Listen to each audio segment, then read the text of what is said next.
IVF treatments పై 20,000 discount. Doctor consultation మరియు ultrasound scan ను ఉచితంగా అందిస్తున్నారు. 49 అంటే సంతానం, 49 అంటే సంతోషం. అన్న మీ పేరు? రాజేష్. ఏం చేస్తుంటారన్న? Tiffin worker. ఓకే అన్న, ఎలక్షన్ జరిగాయి కదా, ఎట్లా ఉండబోతుంది? పోలింగ్ ఎక్కువ జరిగింది, కూటమి వాళ్ళేమో మేమే గెలుస్తూ ఉంటున్నారు, జగన్ ఏమో 150 కన్నా ఎక్కువ వస్తాయి అంటున్నాడు. ఏమవుతుంటున్నారు మీరు? మేబీ జగనే అన్న వచ్చేదైతే. అది కూటమి అయితే మటుకు పక్కాగా రాదు. ఇక్కడ పశ్చిమ నియోజకవర్గం అయినా సెంట్రల్ అయినా సరే వచ్చేది వైసీపీ.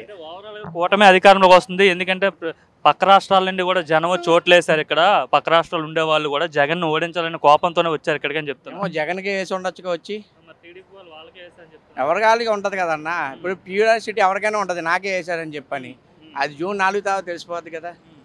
జగన్ ఏం చేశారని ఆయనకి వేసారని మీరు చెప్తున్నారు. జగన్ ఏం చేశాడేంటి అన్న? ఇప్పుడు నేను ఉన్నాను 5 సంవత్సరాలు అమ్మఒడి తిన్నా, 4 సంవత్సరాలు తిన్నా నేను. 4 సంవత్సరాలు నా పిల్లలు ఫీజు కట్టుకున్నా. 50,000 ఫీజు అయితే 14,000 యాడ్ అయిందిగా, నాకు ఫ్రీగా వచ్చినట్టే కదా. నాకు ఇంటి పట్టా వచ్చింది. మరి నేను అది అనుభవించాక తిన్నా కదా. తిన్నదానికి మరి కృతజ్ఞత చూపించాలి కదా. ఆయన వచ్చినా రాకపోయినా కృతజ్ఞత మన పరంగా చూపించాలిగా. అది ఇవన్నీ చేసి ప్రజలు సోమరిపోతులు చేసి రాష్ట్రాన్ని సర్వనాశనం చేసేసాడు జగన్.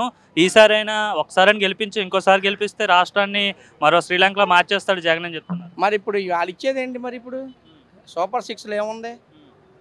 మరి ఇప్పుడు ఏమవుతారు?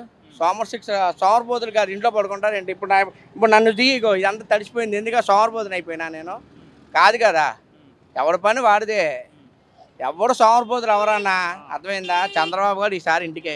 అంటే పథకాలు మంచి పథకాలు పెట్టాడు కదా, సో మహిళలందరూ ఆ పథకాలకు అట్రాక్ట్ అయ్యారని చెప్తున్నారు. Bus free. రేవంత్ రెడ్డి ఉన్నాడు, చేతులు చేసే పొజిషను.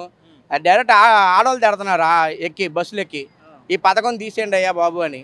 ఆటోలు ఉన్నారు, ఆటోలు ఏడుస్తున్నారు. మరి ఇక్కడ ఆ పథకం పెడితే మొత్తం అంతా ఇదైపోయినట్టే కదా. ఆటోలు ఎంతమంది కుటుంబాలు బాధపడిపోతున్నాయి ఇప్పుడు అక్కడైతే. మరి ఇక్కడైతే మనకి ఆ సినిమా అయితే ఉండదు. సర్వేలు కూడా చూసుకుంటే అన్ని తెలుగుదేశం కూటమికి అని చెప్పి ఎక్కడ ఉన్నాయన్న సర్వేలు? మీరు అసలు ముందు టీవీ చూస్తున్నారా లేదా అర్థం కావట్లా. మొత్తం జగన్కే అని చెప్పని వచ్చినాయి. అదే ప్రతి సర్వే కూడా జగన్ వైపే వచ్చినాయి. మీరు తెలుగుదేశం అంటున్నారు, అర్థం కావట్లా. సర్వేలు చూసి జగన్ బయటపడి పారిపోయాడు, లండన్ వెళ్ళిపోయాడు, ఎలాగో ఓడిపోతాడని చెప్పారు. మరి లోకేష్ అమెరికాకి ఎలా వెళ్ళాడు? మరి అది భయం అనుకోవాలా, లేకపోతే దజ్జాకి వెళ్ళాడు అనుకోవాలా? అంటున్నారు కదా జగన్ భయపడి పారిపోయాడు లండన్ అని చెప్తున్నారు. మంగళగిరిలో లోకేష్ ఓడిపోతాడని వెళ్ళిపోయాడా? చెప్పానా? ఒకటానా? మంగళగిరి కానీ, పిఠాపురం కానీ, కుప్పం కానీ, హిందూపురం కానీ మొత్తం లేచిపోతాయి ఈసారి. పిఠాపురం 1,00,000 మెజార్టీ అంటే పవన్ కళ్యాణ్ అంత అసలు 1,00,000 అక్కడ ఉన్న కాపుడు మెజార్టీ ఎంత అన్నా? మిగతా వాళ్ళు ఎయిరేయండి. ఇదంతా సోదన్నా, అది అర్థమవుతుందా?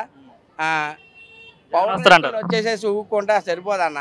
ఆయనకు ఒక ముందు ఫస్ట్ ఆఫ్ ఆల్ ఏంటంటే మాట మీద నిలకడ ఉండాలి. ఫస్ట్ పవన్ కళ్యాణ్కి మాట మీద నిలకడ ఉందనుకో, ఎవరైనా ఇప్పుడు నేను ఉన్నాను, పవన్ కళ్యాణ్ సినిమా ఫస్ట్ రోజు వెళ్తా ఆ సినిమా చూడడానికి. కానీ రాజకీయంగా అయితే మటుకి అనవసరం. అది జగన్ తాడేపల్లిలో ఉన్న ఇంట్లో సామాన్లు కూడా ఖాళీ చేస్తాడని చెప్తున్నారు. అదే అన్న, ఇప్పుడు వేరే వైజాగ్ మరి వెళ్తా అని చెప్పి అన్నాడు కదా, మరి ఖాళీ చేయాల్సిందే కదా. మరి అక్కడ వైజాగ్లోనే ఓపెన్ చేస్తాను, వైజాగ్ నుంచే ప్రమాణ స్వీకారం, వైజాగ్ నుంచే నేను చేస్తా అన్నాడు. మరి ఇక్కడ సామాన్ చదవకుండా అక్కడ కొత్తగా కొనుక్కుంటాడు ఏంటి? మళ్ళీ ఎక్కడి నుంచే ప్రమాణ స్వీకారం చేస్తారంటారా జగన్? మరి అంతే కదన్నా. జూన్ 4 తర్వాత ఏదైనా సరే మనం మాట్లాడుకుంటాం.